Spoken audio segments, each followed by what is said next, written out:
제가 이 설교를 준비하면서 이 주제와 관련된 책을 한번 좀 읽어보고 살펴봤습니다. 근데 굉장히 이렇게 눈에 띄는 그런 책이 한 권 있더라고요.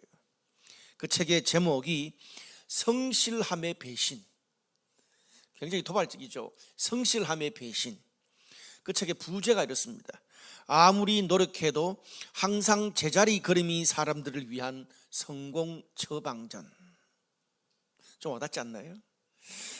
이 책은 굉장히 유명한 책인데요. 뉴욕타임즈에 32주간 연속 베스트셀러였다고 합니다.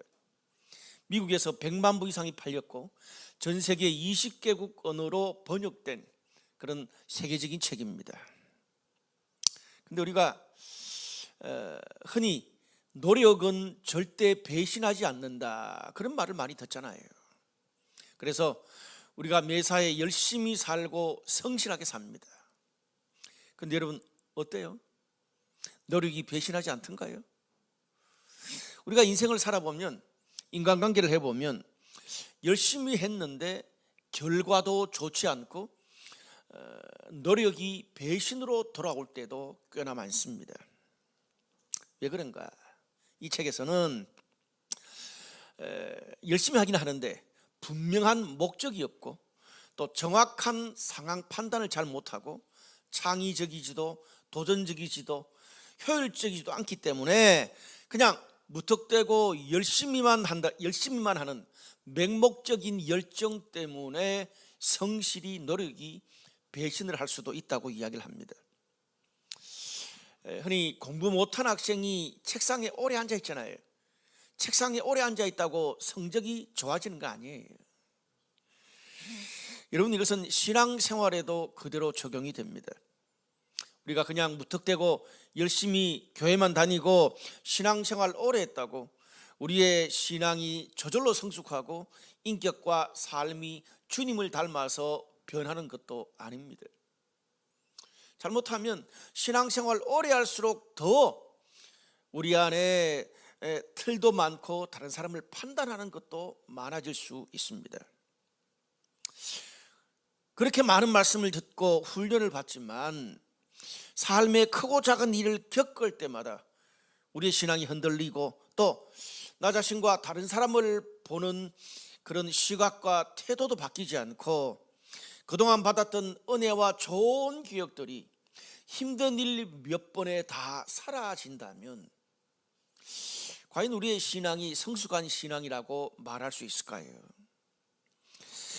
이게 우리 신앙생활에 계속 반복되면 신앙이 제자리 걸음이 될 수밖에 없고 제자리 걸음도 못해서 계속 퇴보할 수도 있습니다.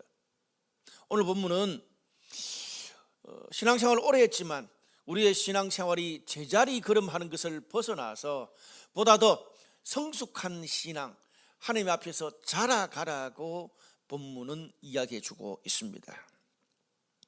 저는 한 두 가지 정도 오늘 말씀을 통해서 하나님이 우리에게 주는 메시지를 듣고 싶습니다. 먼저 첫 번째로 한번 따라합시다. 삶이 힘든다고. 신앙생활의 기본이 흔들려서는 안 된다. 삶이 힘들다고 신앙생활의 기본이 흔들려서는 안 된다는 겁니다. 오늘 본문 이 5장 후반부부터 6장 초반부까지가 본문인데요. 사실 오늘 본문 앞에 히브리서 4장 5장에서 계속 히브리서 저자는 죄 많고 연약한 성도들이 하나님 앞에 나갈 수 있도록 하기 위해서 대제사장이신 예수님이 성도들을 이끌어 주신다. 그래서 성도들이 어떤 상황에서도 예수님을 끝까지 붙잡는 것이 신앙생활에서 너무나 중요하다고 계속 반복해서 강조하고 있습니다. 근데 문제는 오늘 이 지점쯤 와서 히브리서 저자가 대제사장이신 예수님의 모습에 대해서 이런 각도로도 설명하고 저런 각도로도 설명하고 계속 하다 보니 성도들이 잘 안 듣는 것 같거든요. 문제가 하나 있단 말이에요. 그게 뭐냐 하면 예수님이 성도들을 위해서 해주신 그런 이루신 일이 너무나 크고 좋지만 아무리 설명해도 당시 초대교회 성도들이 그 말씀을 받아들일 만한 영적인 준비가 안 돼 있더라는 겁니다. 그래서 오늘 본문의 5장 11절 12절에 조금 열받아 가지고 오늘 히브리서 저자가 이런 말씀을 기록합니다. 오늘 본문에 보니까 이런 말씀이 있어요. 5장 11절 12절. 멜기세덱에 관하여는 우리가 할 말이 많으나 너희가 듣는 것이 둔함으로 설명하기 어려우니라. 좀 쏘하죠. 때가 오래되었으므로 너희가 마땅히 선생이 되었을 터인데 다시 하나님의 말씀의 초보에 대하여 누구에게서 가르침을 받아야 할 처지니. 여기에 성도들이 듣는 것이 둔하다라는 그런 말을 합니다. 히브리서 처음 받았던 사람들을 향해서. 여기 둔하다는 말은 머리가 나빠가지고 못 알아듣는다 그런 뜻이 아니라 게으르거나 주의를 기울이지 않는 거예요. 대충 듣는다는 말입니다. 오늘 예수님이 멜기세덱 계열의 제사장이다, 이 말씀이 사실 굉장히 어려운 말씀입니다. 일반 성도들이 이해하는데 굉장히 어려운 말씀이에요. 그런데 성도들이 신앙생활 하는데 너무나 중요한 말씀이거든요, 히브리서 저자가 생각할 때. 그런데 당시 히브리서 말씀을 받을 초대교회 성도들이 그런 것에 별로 관심이 없는 거예요. 왜냐하면 성도들은 지금 당장 내 삶이 힘든데 하나님이 지금 당장 도와주시냐 안 도와주시냐, 내 기도, 우리 기도를 응답하시냐 안 하냐, 이런 것에 관심이 있다 보니 아니 예수 믿고 천국 가면 되지 무슨 복잡하고 어려운 대제사장이 웬 말이고 멜기세덱이 웬 말이냐, 그거 더 한다고 내 연봉이 오르고 자식 좋은 학교 갈 것도 아니고, 목사님, 교수님, 그런 어려운 설교나 성경 공부는 좀 그만해 주세요. 지금 당장 내 삶과 상관없어요. 머리 아파요, 이 말입니다. 그래서 히브리서 저자가 뭐라 그럽니까? 내가 예수님에 대해서 너희 신앙을 위해서 정말 중요한 말씀을 더 많이 하고 싶은데 너희들이 관심이 없으니까 입을 닫을 수밖에 없다라는 말입니다. 그 대신에 오히려 이 말은 내가 꼭 하고 넘어가야 되겠다 그러면서 따끔하게 충고하는 말씀이 오늘 본문의 말씀입니다. 그래놓고 자기 속에 좀 그동안에 열받은 이야기를 다 하는 그런 형편이에요. 오늘 당시 히브리서를 받은 초대교회 성도들의 믿음이 어린 것, 신앙의 초보적인 것을 오늘 충고하고 있는 거예요. 무슨 말입니까? 오늘 성경을 좀 쉽게 일상의 용어로 말하면 너희가 신앙생활을 한 지가 10년, 20년, 30년 이렇게 때가 오래되었는데 그 정도 오래 신앙생활을 해왔으면 이제쯤은 다른 사람들을 가르치고 이끌 때가 되지 않았냐. 그런데 아직도 너희의 신앙이 너무나 초보적인 수준에 머물러 있어 안타깝구나, 그렇게 이야기합니다.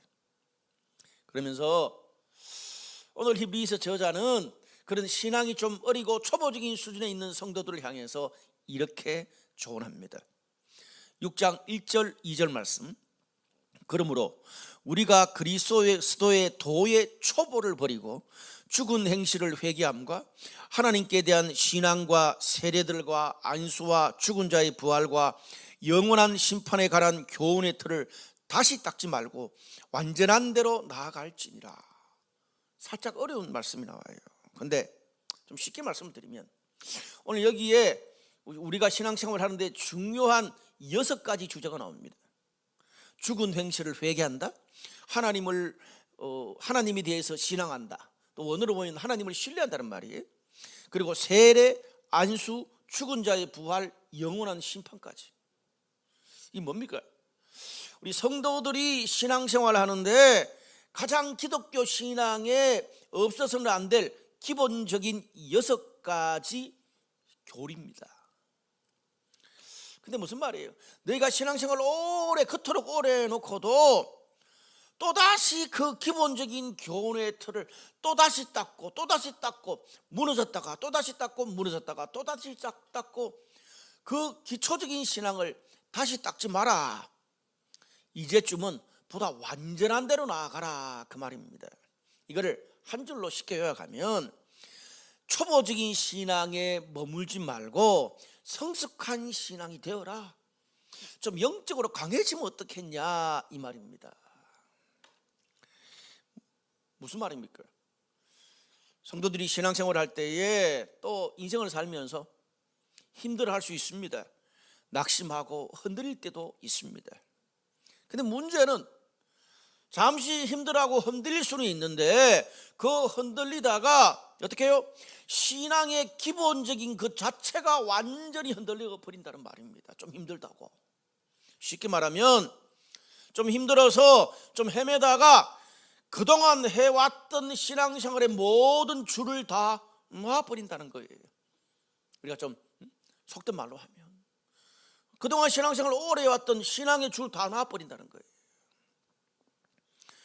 그렇게 몇 년 헤매다가 다시 또 정신 차리고 또 신앙의 기초를 또 다시 시작하고 또 상처받아가 쓰러지고 낙심해서 쓰러지고 환경이 힘들고 너무 바빠서 쓰러지고 그러다가 또 몇 년 공백을 두다가 다시 또 회복해서 신앙의 기초를 다시 시작하고 이거를 반복하더라는 거예요.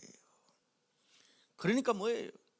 히브리서 저자가 볼 때는 이게 계속 내 신앙이 반복되면 너희가 아무리 은혜를 많이 받고 훈련, 봉사, 모임을 아무리 많이 하고 하나님의 역사를 경험해도 신앙이 성장이 안 되고 늘 제자리 걸음이더라 이렇게 말하는 겁니다.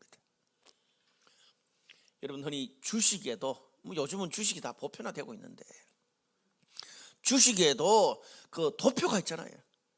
늘 그 주식하는 사람들은 그거 덜 받아본다고 막 그냥 그 줄에 목숨 걸잖아요.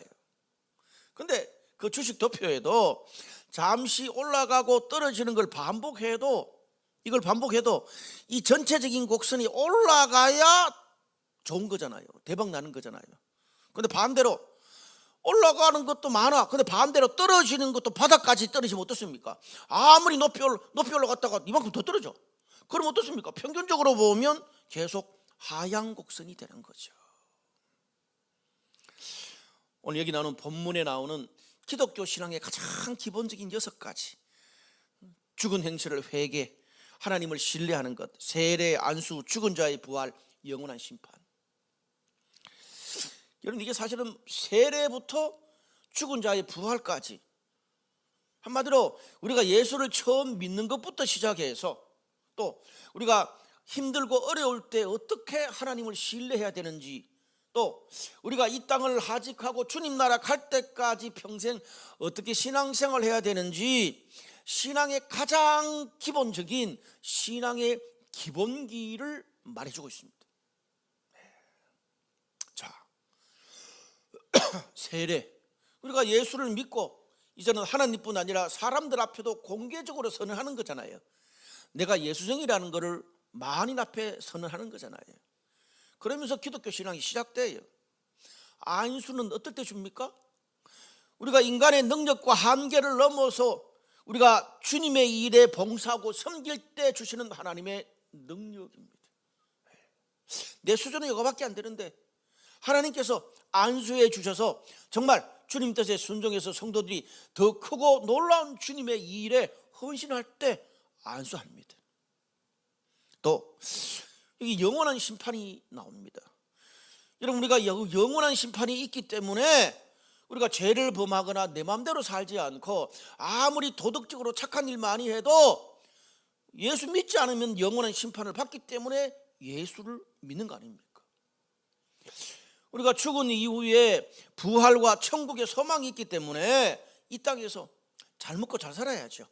그런데 천국의 소망이 있기 때문에 주님 뜻과 다르면 잘 먹고 잘 사는 것도 우리가 어떻게 해요? 죄고해 보는 거예요. 뿐만 아닙니다. 흔히 성도들이 낙심해서 좌절해서 신앙과 멀어지는데 여러 가지 이유가 있는데 가장 대표적인 2가지가 있습니다. 성도들이 낙심해서 신앙과 멀어지는 대표적인 2가지가 뭘까요? 하나는 나 자신 때문에, 하나는 다른 사람 때문에. 하나님 때문이 아니야. 자, 첫 번째로 내가 나를 가장 잘 알잖아요. 남들이 보지 못하는 그런 깊은 숨어있는 의도까지 나는 나를 잘 알잖아요. 여러분이 나 자신을 보면 어때요? 좋은 게 많이 보이세요? 그렇지 않은 게 많이 보이세요? 그렇지 않은 게 더 많이 보이죠. 나 자신의 보이는 죄, 숨어 있는 죄, 나의 이중성, 나의 무기력함에 너무 실망해서, 또 그런 반복되는 습관과 제가 너무 계속 반복되면서 주일날 와가지고 회개 기도하는 것만도 지금 평생 해야 되니까, 내가 크리스찬인데 어떻게 이런 모습으로 주님께 계속 회개 기도만 해야 되냐. 주님께 나가기가 힘들 때가 많잖아요. 또 하나는 주변에 있는 다른 성도들이나 리더들 때문에 실망해서, 또 셀이나 교회의 크고 작은 일에 실망해서 하나님과 공동체로부터 멀어질 때도 있습니다. 여러분, 그렇기 때문에 오늘 본문에 세례보다 더 앞에 나오는 게 뭐예요? 회개와 하나님을 신뢰하는 것이 더 앞에 나오잖아요. 사실 순서대로 말하면 세례, 안수, 그 다음에 회개와 하나님 신뢰가 나오는데, 오늘 여러 신앙의 주제들 중에 성도들이 너무 자주 실망하고 나 자신에 대해서, 다른 사람 때문에, 공동체 때문에, 주변 때문에 실망하니까 제일 먼저 회개와 하나님을 신뢰한다는 게 먼저 나오는 겁니다. 여러분, 내 죄와 부족함이 너무 커서 주님께 나가기 쉽지 않죠. 한 주 동안 아주 내가 생각해도 너무 진하게 죄를 지었어. 그러고 난 다음에 주일 예배 딱 올 때 어떻습니까? 막 손들고 찬양하면 굉장히 죄책감 때문에 손들기 힘들지 않습니까? 힘들잖아요. 그게 우리 죄악된 인간의 본성이에요. 근데 여러분, 그때 우리가 주님 앞에 나와서 기억해야 될 게 뭐가 있습니까? 왜 신앙의 교리라는 게 중요합니까? 주님께서 나의 행위를 보고 나를 주님의 자녀로 받아주셨습니까? 오늘 내가 이렇게 주님 앞에 주님의 자녀로 예배 드릴 때에 나의 잘못된 행동 때문에 주님 앞에 선 게 아니라 어떻게 해요? 그럼에도 불구하고 나를 받아주신 주님의 십자가의 보혈 의지에서 선 거예요. 로마서 5장에 우리가 아직 죄인되었을 때에, 우리가 아직 연약할 때에, 우리가 하나님과 원수되었을 때에 예수님께서 십자가에 죽으심으로 나를 사랑하셔서 구원하셨고, 지금도 동일하고 우리가 어떤 죄를 지을 때마다도 그 진리는 동일합니다. 효력이 있습니다. 우리가 나의 착한 행실, 나의 나쁜 행실, 이런 것으로 주님께 나가는 게 아니잖아요. 나의 죄를 위해서 죽으신 예수님을 붙잡고 주님께 나가는 겁니다. 그래서 우리가 내가 죄를 지을 때마다, 부족할 때마다, 연약할 때마다 이런 반복되는 내 모습에 좌절할 게 아니라 늘 다시 회개하고 용서를 구하고 주님의 십자가를 끝까지 붙잡아야 됩니다. 죄가 많아서 더 주님께 나가야 되는 거예요. 그래서 늘 끊임없이 우리는 회개할 수밖에 없습니다. 또 우리가 예수 믿는 사람들이 모여서 신앙생활을 하는데 그걸 공동체라 그럽니다. 그런데 우리가 연약하고 죄 많은 사람들이다 보니까 서로 스타일이 안 맞고 부딪히는 사람들이 셀과 교회 안에 있습니까? 없습니까? 있습니다. 아니, 사랑하는 커플, 부부도 부딪히는데, 보통 우리가 다른 사람들 때문에 내 마음이 불편하고 상처를 받으면 나만 가장 힘들다고 생각합니다. 그런데 저도 과거에 그랬어요. 근데 40대 중반에 머리로는 알았는데 잘 안 됐는데 40대 중반부터 이걸 받아들이기 시작했습니다. 여러분, 내가 누군가에게 상처를 받고 좀 누군가를 보면서 불편하다 그러면 어떻게 해요? 나처럼 다른 사람들도 똑같이 나한테 부담을 느끼고 나 때문에 상처받고 있다고 생각하면 거의 확실합니다. 여러분, 이게 내 마음속에, 내 마음으로 진정으로 받아들여야 우리의 인간관계에 성숙이 찾아오기 시작합니다. 그런데 이 셀에 가도 마음 안 드는 사람이 있고 저 셀에 가도 마음 안 드는 사람이 있고, 그렇게 마음이 안 들고 상처를 주고받는 사람이 있을 때마다 셀과 공동체로부터 멀어진다면 어떻게 신앙 공동체 생활이 가능할까요? 여러분, 성경에서 말하는 공동체하고 우리가 정말 친한 사람끼리 모인 또래 집단하고 달라요. 친한 사람들끼리 모이는 또래 집단은요, 그건 그냥 친한 사람하고 같이 있으면 돼. 안 만나고 싶은 인간은 안 넣으면 돼. 카톡에서 다 삭제하면 돼. 근데 공동체는 그게 아니잖아요. 맞는 사람 안 맞는 사람 상관없이 우리가 주님의 이름으로 성령 안에서 평생 하나가 되어가는 과정이 공동체잖아요. 그래서 우리가 모든 성도들이 다 죄인이고 연약하고 모두에게 다 서로가 부담을 줄 수 있어요. 그렇기 때문에 우리가 어떻게 끝까지 사랑할 수 있어요? 주님을 신뢰해야 나와 다른 성도들을 끝까지 사랑할 수 있습니다. 제가 늘 반복적으로 말하지만 사람은 사랑과 섬김의 대상이지 신뢰의 대상이 아닙니다. 사람 믿지 말라는 말이 아니에요. 사람 믿다가 실망할 때 있어요. 그때 이 말을 떠올리라는 말입니다. 여러분, 가족이요, 서로 맞습니까? 서로 맞아가지고 엄마 아빠가 부부가 맞아가지고 형님 동생 누나가 서로 만나가지고 부모와 자녀 간에 서로 스타일이 잘 맞아서 끝까지 가족으로 갑니까? 아니요. 돌아보면 가족 중에 안 맞는 사람들이 훨씬 더 많은 것 같아요. 마찬가지입니다. 영적 가족 공동체인 그런 교회도 셀도 하나님이 연결해 주는 사람들이기 때문에 안 맞아도 계속 함께 가는 것입니다. 그러면서 우리가 하나님의 은혜라는 걸 배우고 신앙 공동체라는 것을 배워가는 거예요. 뿐만 아니라 오늘 본문의 6장 4절에서 6절에 보면 조금 섬뜩한 말씀이 나옵니다. 하나님의 빛을 받았고 하늘의 은사도 맛보고 성령도 경험했고 말씀과 내세의 능력까지 다 맛봤으면서도 어떤 사람을 말하는 겁니까? 신앙적으로 알 것 다 안다는 말이에요. 과거에 소시적에 하나님의 은혜도 많이 경험했고 하나님의 일하심도 다 경험했고 또 그렇게 하나님의 일하심을 위해서 앞장서서 일도 다 해본 그런 사람들이란 말이에요. 그런데 잠시 힘들고 방황한다고 신앙과 하나님의 일하심과 복음을 부정해서는 안 된다는 겁니다. 그러면 다시 회개할 수 없다. 무슨 말입니까? 용서받지 못한다, 그 말입니다. 당시에 오늘 그렇게 초대교회 성도들 그렇게 수많은 은혜를 받아놓고도 로마의 핍박에 굴복해서 그동안 믿었던 신앙을 다 포기하고 신앙을 배신했던 사람들을 향해서 이렇게 말하는 거예요.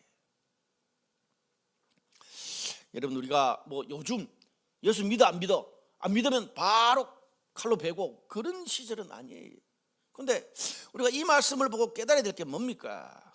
여러분, 우리도 마찬가지잖아요. 우리가 이 자리에 있는 분 대부분들이 우리 신앙의 어떤 한 그 기간 동안에 하나님의 빛을 맛봤고 하늘의 은사도 맛봤고 성령도 경험했고 말씀과 내세의 경험도 다 있잖아요. 우리가 조심해야 될 것이 뭡니까? 지금 내 삶이 힘들고 내 마음이 좀 닫혀있고 신앙적으로 잠시 방황하더라도 어떻게 해요? 그동안 내 삶에 일하고 역사하셨던 하나님의 일하심, 그동안에 오랫동안 믿었던 나의 믿음, 또 신앙 공동체를 부정해서는 안 된다는 거예요. 우리가 하나님이 기회를 주실 때에 주변의 사람들이 계속 권할 때에 또 하나님이 여러 가지 상황에서 하나님이 계속 우리들에게 메시지를 주실 때에 계속 거부만 하고 있지 말라는 말입니다. 우리가 계속 거부하고 부정하고 신앙 자체에 대해서 부정하면 용서받지 못할 수도 있다는 겁니다. 다시 하나님을 만나기 쉽지 않다는 거예요. 여러분, 주변에 그런 사람들을 꽤나 많이 봅니다. 저도 최근에 그런 분들 꽤나 많이 봐요. 과거에 정말 신앙생활 열심히 하고 신실하게 그런 신앙생활을 했는데 지금은 그 누구보다도 하나님에 대해서, 교회에 대해서 부정적으로, 크리스찬들에 대해서 부정적으로 말해요. 하나님은 아니지만 크리스찬들이나 교회에 부정적인 모습 있습니다. 그러나 오늘 성경은 뭐라 그래요? 하나님이 그런 부족한 크리스찬과 교회를 통해서 역사하신 걸 기억하라는 말이에요. 자, 근데 중요한 것은 성경이 오늘 이런 모든 6가지 우리 삶에 있는 중요한 이 주제, 이런 모든 게 신앙의 기본기다, 신앙의 초보다라고 말하는 겁니다. 근데 여기는 초보라는 말보다 기본이라는 말이 더 좋은 번역이에요. 여러분, 이 기본기라는 것은 쌓기는 힘들어도 무너지는 것은 단순간에 무너지는 거잖아요. 그래서 이 기본기라는 게 늘 훈련해야 돼요. 오늘 말씀을 들으면서 신앙의 기본기를 우리가 다시 한 번 더 우리 모든 성도들이 생각할 수 있기를 바랍니다. 여러분, 지난주에 미국의 메이저리그 야구 선수들이 한국에 입국했습니다. LA 다저스와 샌디에고 파드리스가 개막전을 서울에서 합니다. 근데 그 중에서 가장 그 모든 언론의 주목을 받았던 선수가 누굽니까? 일본의 야구 선수, 세계적인 슈퍼스타 오타니입니다. 몸값만 하나에 9천억이다, 그런 이야기 하더라고요. 근데 여러분, 그 오타니를 보고 우리나라의 아주 중요한, 아주 유명한 감독 한 분이 그런 말을 했어요. 저렇게 유명한 슈퍼스타인 오타니가 너무 기본기에 충실하다는 거예요. 여러분, 슈퍼스타라고, 여러분, 그 야구 선수의 기본이 뭡니까? 딱 방망이로 계속 휘두르는 거잖아요. 내가 슈퍼스타고 최고의 선수라고 그걸 안 합니까? 아니에요. 최고의 선수일수록 그 기본기에 더 충실한 법입니다. 그것처럼 기본기라는 것은 선택이 아니라 필수입니다. 좀 쉽게 말해서 늘상 우리가 먹어야 되는 밥이라고 생각하면 됩니다. 기본기가 뭐냐? 늘상 우리가 먹는 밥. 여러분, 우리가 밥을 먹는데 맛있으면 더 많이 먹겠죠. 저는 늘 맛있으니까 이 문제지만 하여튼 맛있으면 잘 먹고 더 많이 먹겠죠. 그런데 반대로 또 입맛이 없다고 아예 밥을 안 먹으면 어떻게 됩니까? 굶어 죽습니다. 여러분, 오늘 지금 이 히브리서 저자가 말하는 신앙의 6가지 주제들이 우리가 은혜가 있든 없든 내 신앙의 컨디션이 좋든 말든 내 환경이 좋든 말든 상관없이 밥처럼 늘 먹어야 되는 거다, 그 말입니다. 제가 히브리서 설교를 하면서 계속 강조하는 말이 뭡니까? 신앙의 기본기, 밥처럼 먹어야 돼. 무슨 말입니까? 은혜가 있을 때는 은혜로 다니고, 은혜가 없으면 직분의 부담감으로 다니고, 그것마저도 없으면 아무 생각 없이 습관적으로 다니는 겁니다. 습관적인 신앙도 굉장히 중요한 신앙이에요. 이렇게 어떤 상황 가운데서도 핵심은 비가 오든 바람이 불든 기본기를 어떻게 하는지 놓치지 않고 계속 유지하는 것, 이게 성숙한 신앙으로 가는 기본기입니다. 오늘 그 이야기 해주는 거예요, 본문이. 여러분, 이게 내 신앙과 삶의 훈련이 되지 않으면 아무리 오래 교회 다니고 주의 일을 많이 하고 또 다시 회복돼 가지고 그러고 또 다시 또 쓰러지고 이것을 반복하면 그런 신앙은 신앙의 초보를 벗어나기 어렵다고 성경이 말해주고 있습니다. 성도가 평생 이것을 잊어버리고 흔들리면 안 됩니다. 두 번째로 한 번 더 따라 합시다. 신앙의 깊이를 더하면 어떤 상황에도 흔들리지 않는다. 오늘 먹을 거 다 먹어보고 은혜 받을 거 다 받아본 사람들이 그렇게 한다, 그 이야기를 성경에서 했잖아요. 신앙생활 오래 하고 알 거 다 알고 은혜 경험할 거 다 했으면서도 영적으로 어린아이처럼 사는 사람들이 왜 그렇게 됐는지, 또 그것을 극복하려면 어떻게 해야 되는지를 오늘 본문이 이야기해 주고 있습니다. 5장 12절에 이런 말씀이 있어요. 때가 오래되었으므로 너희가 마땅히 선생이 되었을 터인데 다시 하나님의 말씀의 초보에 대하여 가르침을 받아야 할 처지니 단단한 음식은 못 먹고 젖이나 먹어야 할 자가 되었도다. 참 슬픈 말씀이죠. 신앙생활 하면서 어떻게 해요? 왜 그들이 영적인 어린아이가 됐느냐? 그렇게 신앙생활 오래 하면서도 단단한 음식은 못 먹고 당장 지금 눈앞의 현실에 필요한 말랑말랑하고 달콤한 적 같은 그런 것들만 찾다 보니까 그게 결국 신앙생활의 습관이 돼서 나중에 돌아보니 영적인 어린아이가 돼 있더라는 거죠. 여러분, 여기 영적인 어린아이는 나이 많다고 목사님도 영적 어린아이가 안 될 수 없다는 게 아니에요. 여기는 모든 사람이 다 영적 어린아이가 될 수 있다는 걸 전제합니다. 지금 내 신앙이, 우리 가족들의 신앙이 낭떠러지로 가고 있는데 괜찮다고 위로만 하고 돈 주고 밥 주고 기도 응답만 해주면 주님의 뜻이 뭐든 상관없어요. 한마디로 축복하고 위로하고 희망 고문하는 그런 신앙생활에 익숙해져 있다는 말입니다. 오늘 히브리서를 받는 성도들이, 여러분, 그 말이 맞는 게, 사도행전을 보면 이 지상에 수천 년 동안 있었던 수많은 교회들, 지상의 교회들 가운데 초대교회 성도들만큼 많은 은혜를 받고 많은 이 하나님의 역사를 이룬 성도들이 있습니까? 없습니다. 사도행전 2장을 보면 이 지상에서 성령이 처음으로 이 지상의 교회에 임할 때에 오순절 마가의 다락방에서 처음 임했어요. 그거를 보고 경험했던 사람들이 초대교회 성도들입니다.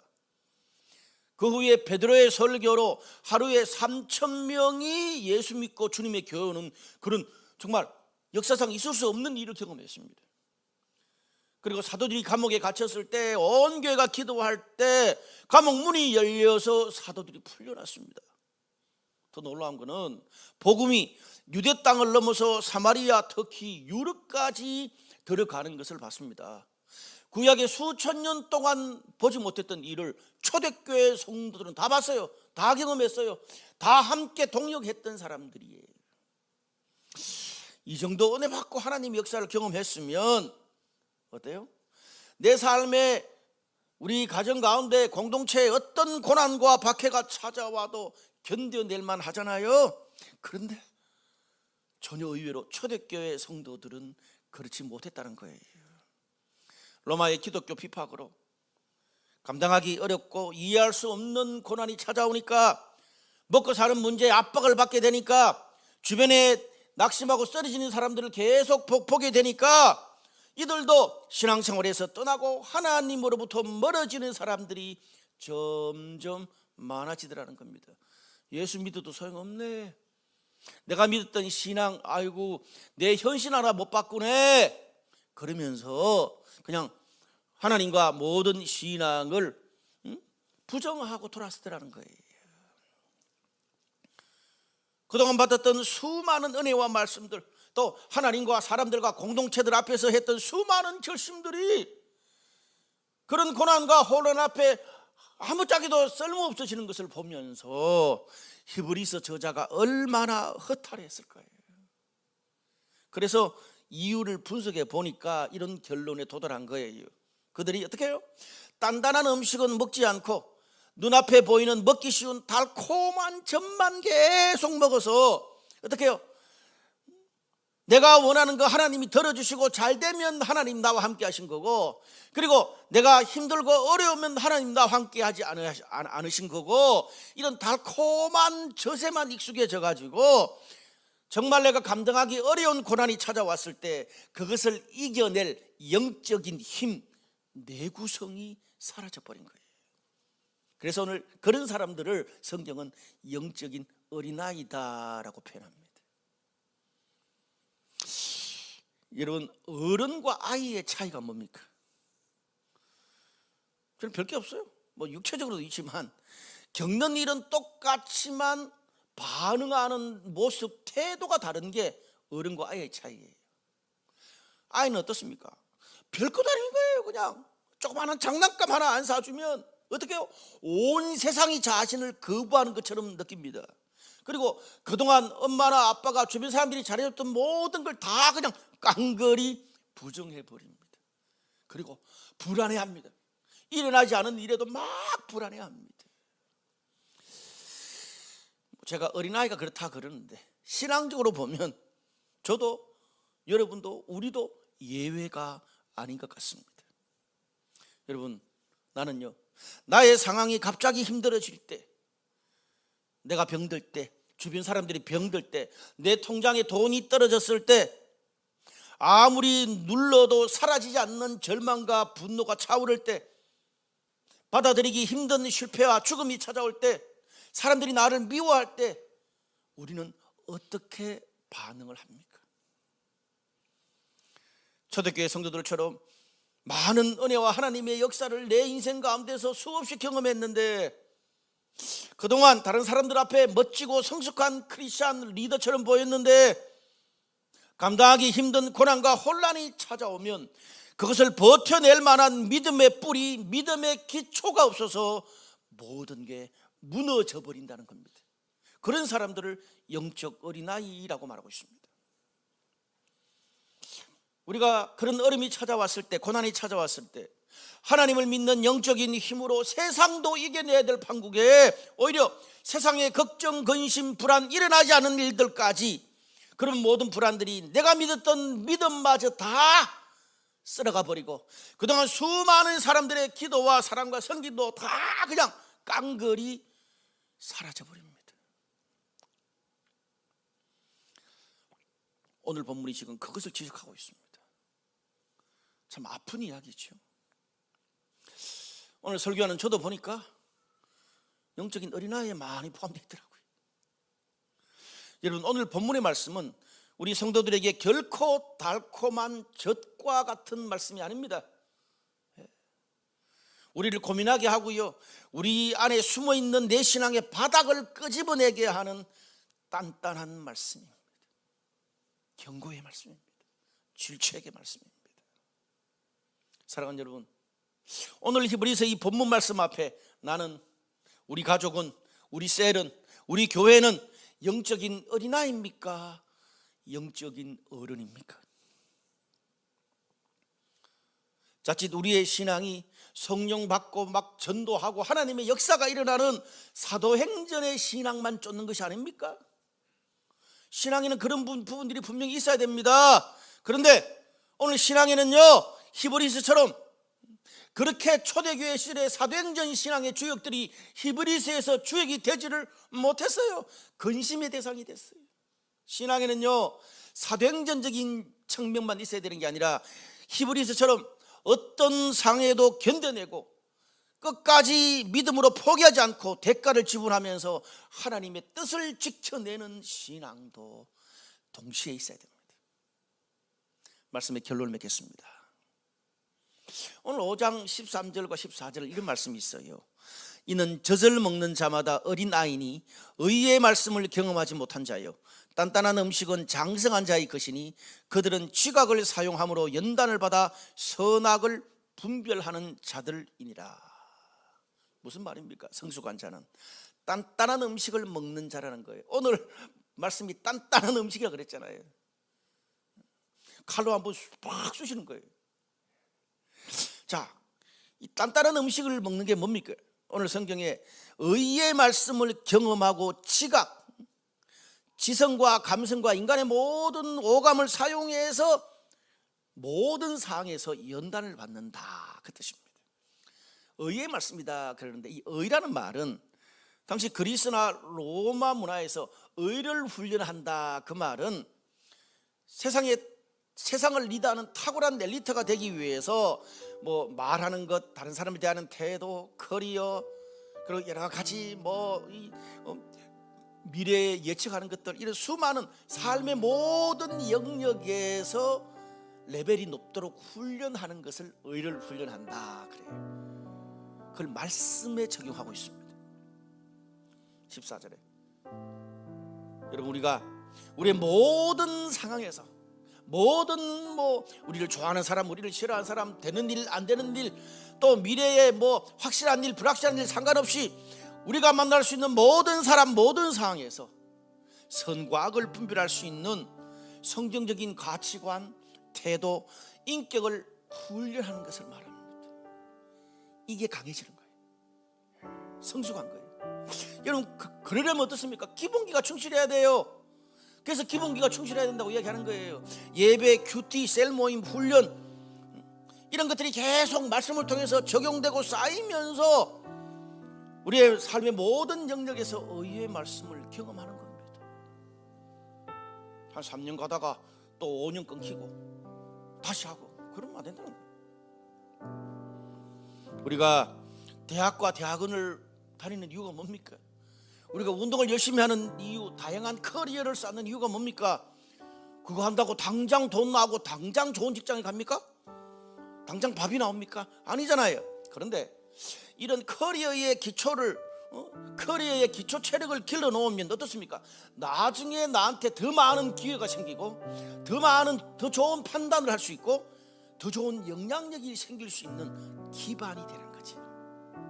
네. 영적으로도 마찬가지입니다. 지금 우리가 오늘 이 예배 드리고 말씀 듣는다고 당장 막 내일 안 받던 못 받던 대출이 막 열리고 막 그리고 막 사업이 잘 되고 이런 건 아니에요. 그러나 영적인 기초 체력을 계속 반복적으로 쌓아가는 거죠. 시편 1편에 그런 면이 있어요. 성경 몇 구절 읽어드릴게요.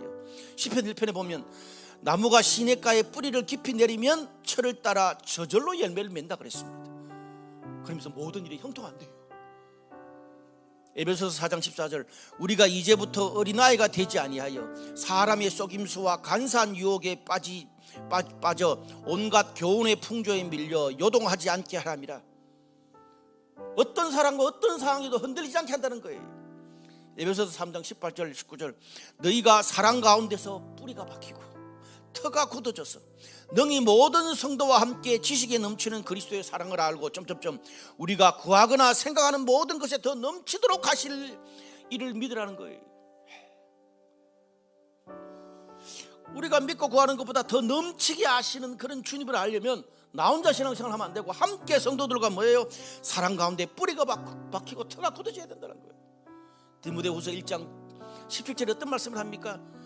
하나님이 너에게 주시는 마음은 두려워하는 마음이 아니요 오직 근신과 사랑과 능력이다라고 말하고 있습니다. 여러분 가만히 있으면 그런 근신, 능력, 사랑이 나에게 찾아옵니까? 그런 게 안 되니까 자기 개발해서 매일 아침 거울 보고 가기 전에 나는 할 수 있다, 나는 할 수 있다, 나는 할 수 있다 그런 짓만 하는 거예요.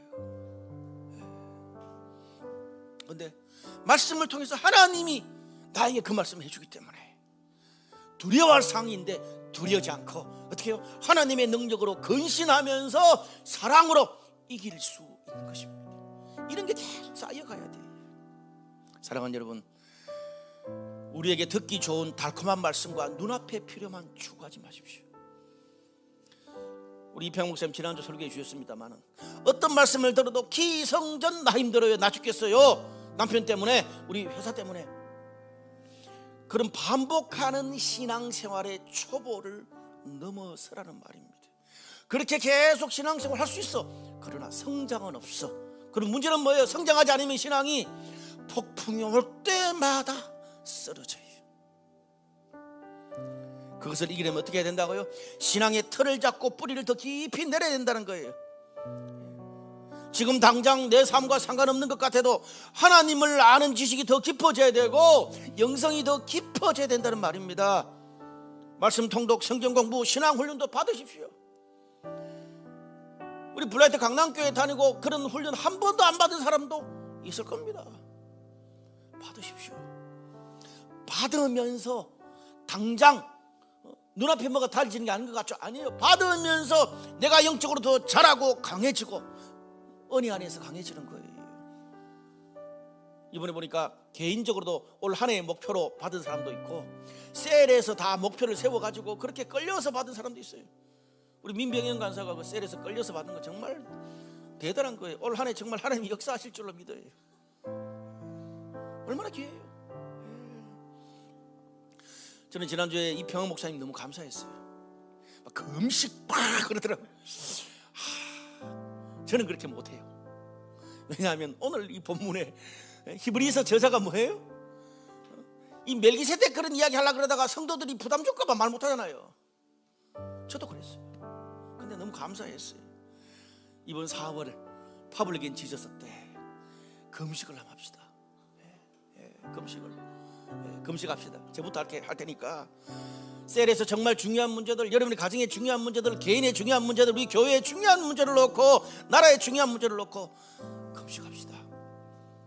함께 셀에서 기도도 하고 큐티 나눔도 하고 신앙 서적도 읽고 우리 교회는 뭐 금요철에 하는 게 없으니까 주변에 좋은 찬양 집회, 어떤 셀에 보니까 셀에 그 올 한 해의 목표가 찬양 집회 가는 것도 있더라고요. 그런 집회도 함께 참석하시고, 이단 집회는 가지 마시고. 하여튼 여러분, 이런 모든 일들, 영적으로 하나님의 은혜 안에 강해지고 하나님을 아는 것과 믿는 것에 점점 더 성숙해지는 것들이 결국 우리의 믿음과 신앙의 체질을 더 강하게 만들 것입니다. 그래서 어떤 상황에서도 지각을 사용하여 훈련돼서 모든 고난을 이기고 우리를 하나님의 뜻에 순종할 수 있는 그런 강력한 하나님의 사람, 하나님의 공동체로 만들어 가질 줄로 믿습니다. 오늘 그렇게 은혜 안에서 강해지는 자, 여러분, 우리 모든 성도들 되시기를 주님의 이름으로 축복합니다. 기도하시겠습니다.